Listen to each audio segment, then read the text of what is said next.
गरीब की बेटी के लिए आया करोड़पति घर से रिश्ता।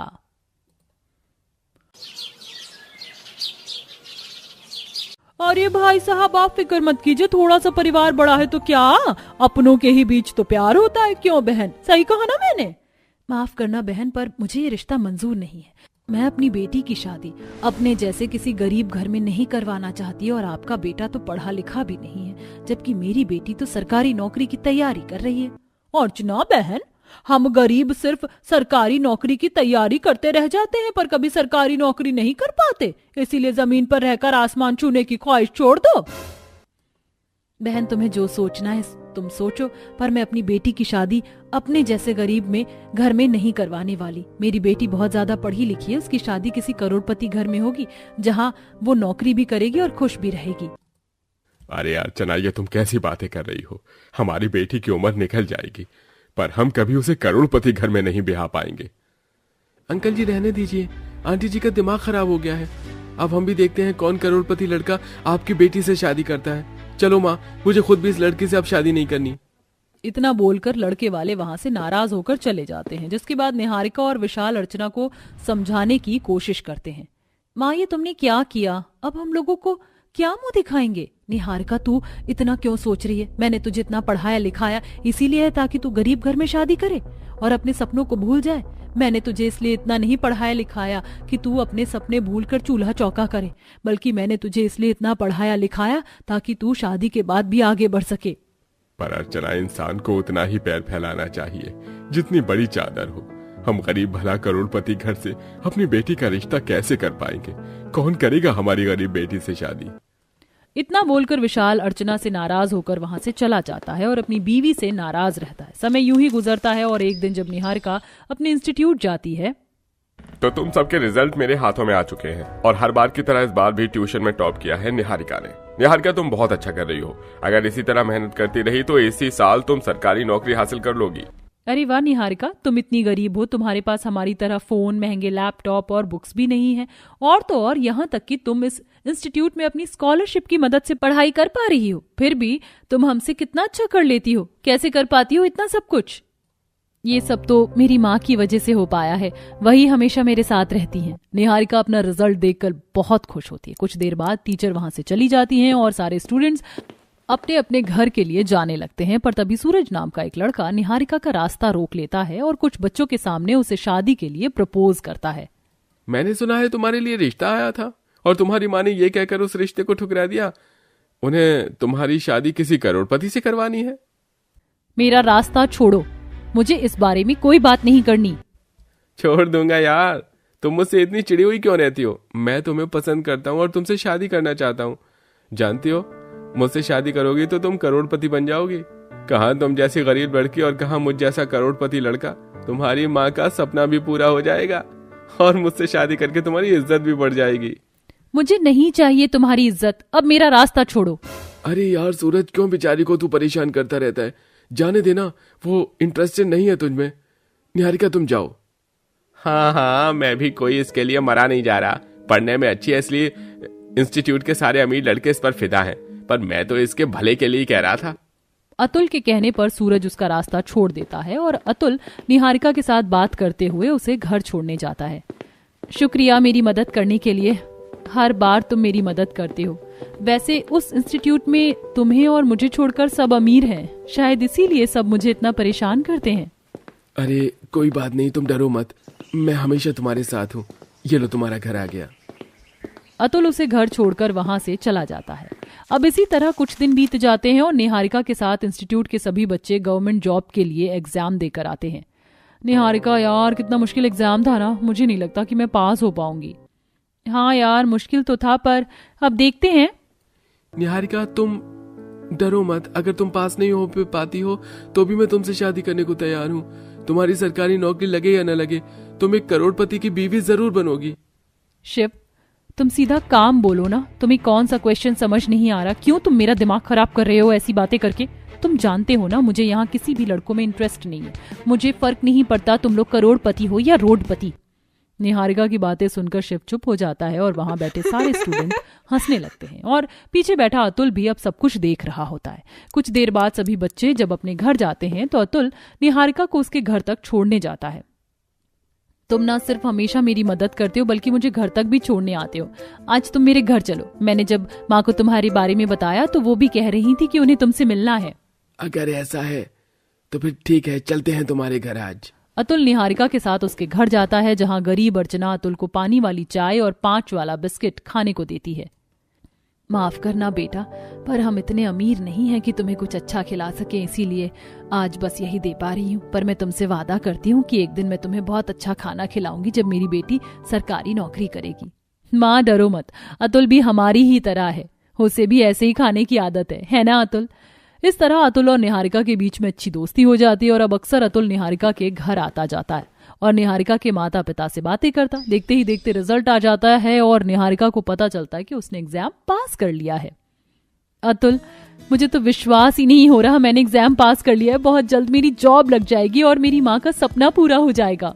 निहारिका, मैं भी आज बहुत खुश हूँ और तुमसे अपने दिल की बात करना चाहता हूँ। मैं तुम्हें बहुत पसंद करता हूँ। क्या तुम मुझसे शादी करोगी? अतुल, मैं तुम्हारे साथ रिलेशनशिप में नहीं आ सकती और अगर तुम्हें मुझसे शादी करनी है तो तुम्हें मेरे माता पिता से बात करनी होगी।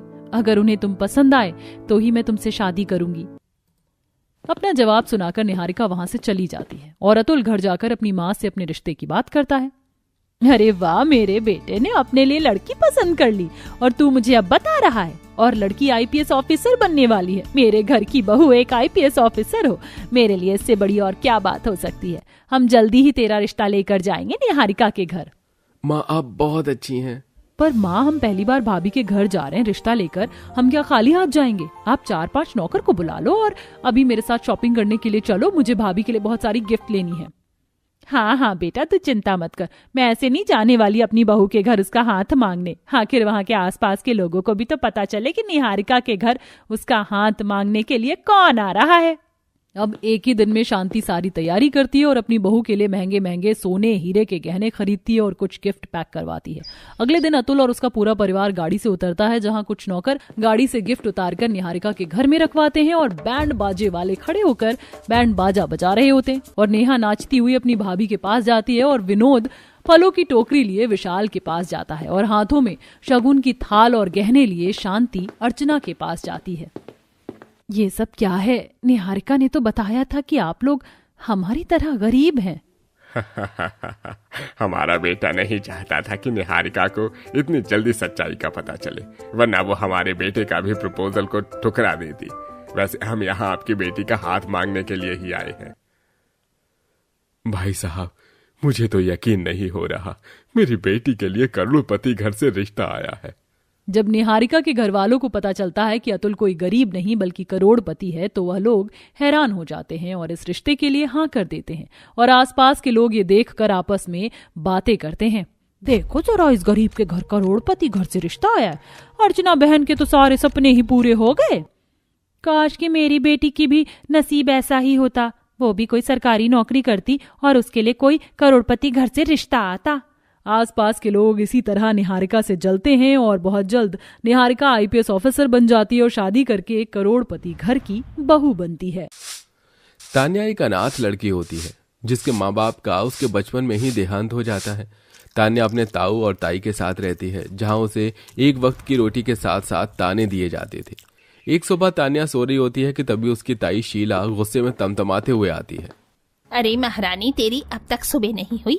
जब तक तेरे कानों में आकर सितार न बजाओ ना, तब तक तुझे समझ ही नहीं आता है। अरे घर के काम कौन करेगा? तू दसौती रहेगी। घर के काम क्या तेरा मरा हुआ बाप करने आएगा? ताई जी, मैं सही समय पर तो उठी हूँ और आप बात बात पर मेरे मरे हुए पिता को क्यों ले आती है? वो जहाँ भी होंगे उन्हें ये देखकर कितना बुरा लग रहा होगा ना। अरे जो मर गया उसको क्या बुरा लगेगा, और अच्छा ही होगा अगर बुरा लगे। तुझे क्यों उनकी पड़ी है? और चल जल्दी से घर के काम कर। तान्या जल्दी से उठकर काम करने लगती है। तभी तान्या के ताऊ सुधीर आते हैं और तान्या से कहते हैं, तान्या बेटी, आज देख मैं तेरे लिए जलेबी लेकर आया हूँ। अभी मैं वॉक से आ रहा था तो देखा गर्मा गर्म जलेबी बिक रही थी, तो मैंने सोचा तेरे लिए लेकर चलूं। तुझे जलेबी बहुत पसंद है ना? ताऊ जी, आप मेरे लिए जलेबी लेकर आए हैं? आपने मेरी सुबह ही बना दी। पता है, मैं सोच ही रही थी कि मेरे जलेबी खाने का कितना मन क्यों कर रहा है, और आप ले भी आए। तुझे क्या लगता है तू मुझसे कुछ मांगेगी नहीं तो मुझे कुछ पता ही नहीं चलेगा? अरे तेरा पिता नहीं हूं तो क्या हुआ, तेरे पिता का तो भाई हूं ना, और मैं अब तेरा पिता ही हूं, इसलिए तू चिंता मत किया कर, मुझे बेझिझक बोल दिया कर। ये ले जलेबी। तान्या जैसी जलेबी खाने लगती है कि तभी शीला गुस्से में आती है और तान्या के हाथ से जलेबी छीन लेती है। महारानी जलेबी खा रही है और घर के काम कौन करेगा?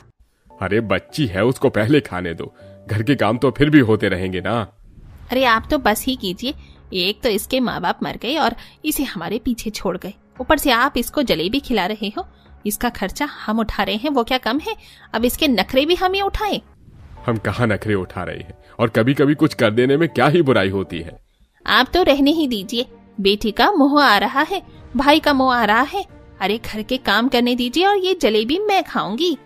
लेकिन अगर आपने ज्यादा मुझसे बहस करने की कोशिश की तो मैं अभी के अभी आपकी इस लाडली बेटी को घर से बाहर निकाल दूंगी, फिर सोच लीजिएगा।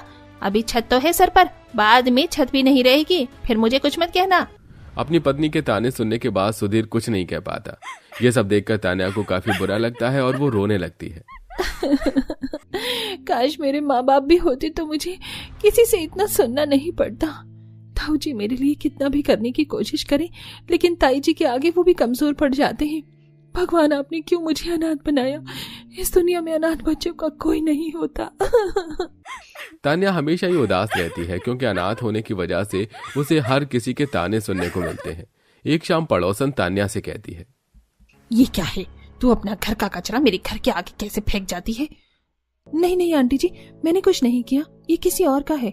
हाँ, मुझे पागल बना रही है ना? किसी और का कैसे हो सकता है? तू ही है, रुक मैं तुझे बताती हूँ। राधिका तान्या को मारने लगती है, तभी वहां शीला आती है। अरे क्या हुआ, क्यों मार रही है तान्या को? तुम तो इसे कुछ समझती नहीं हो।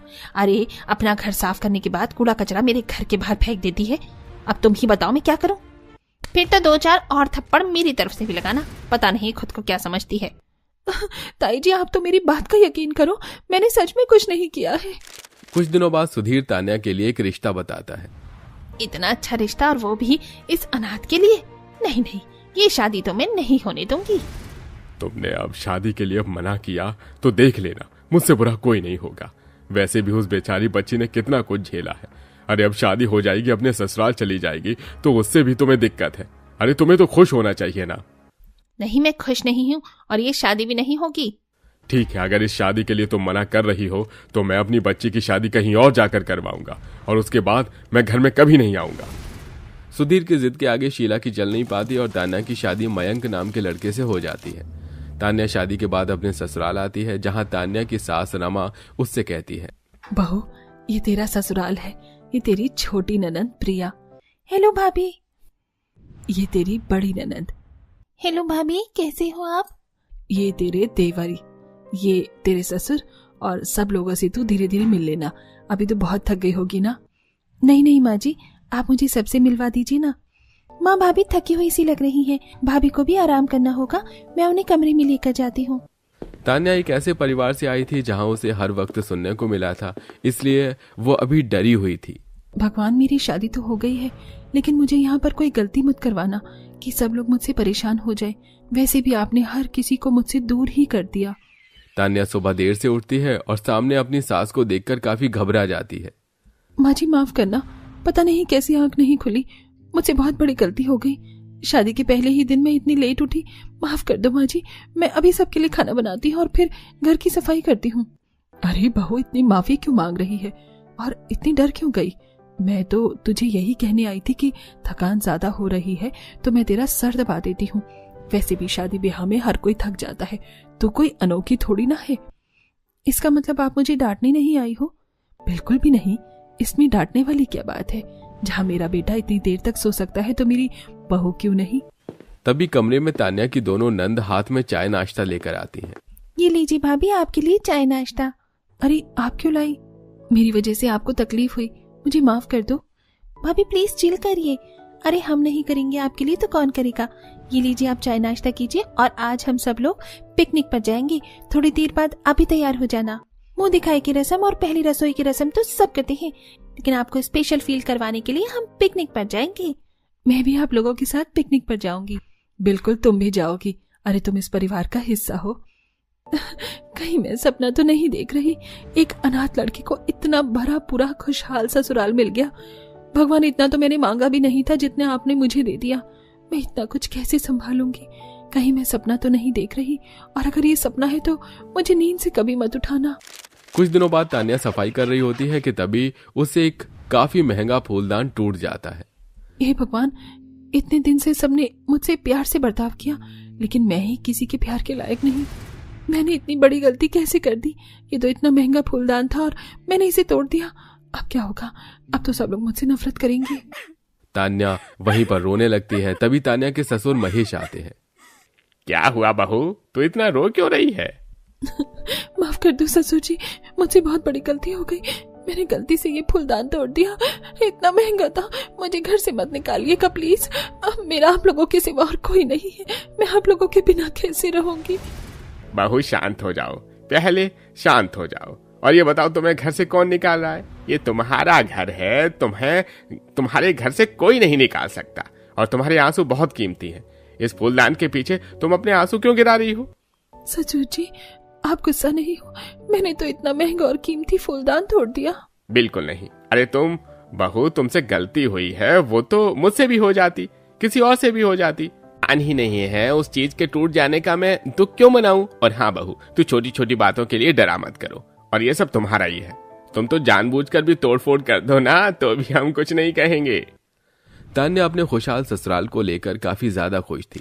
ऐसे ही कुछ दिनों बाद सुधीर तान्या से मिलने उसके ससुराल आता है। ताऊ जी, मैं अनाथ हूँ। मुझे कभी इतनी खुशी मिली ही नहीं। माँ बाबा के जाने के बाद इतना कुछ देखा है, लेकिन आपने मेरे लिए इतना अच्छा और खुशहाल ससुराल देखा। मैं बता नहीं सकती हूँ कि मैं आपकी कितनी शुक्रगुजार हूँ। बहू, बस और रोना नहीं। तुमने अपने मायके में जो देखना था वो सब देख लिया। अब तुम कभी मत रोना। मुझे बहुत खुशी है कि मैंने अपनी बच्ची के लिए इतना अच्छा ससुराल देखा कि वहां उसे इतनी खुशी मिली कि वो अपने अपने अनाथ होने का वजूद ही भूल गई। हमारी बहू अनाथ नहीं है, उसके माँ बाप और उसका पूरा परिवार हम हैं।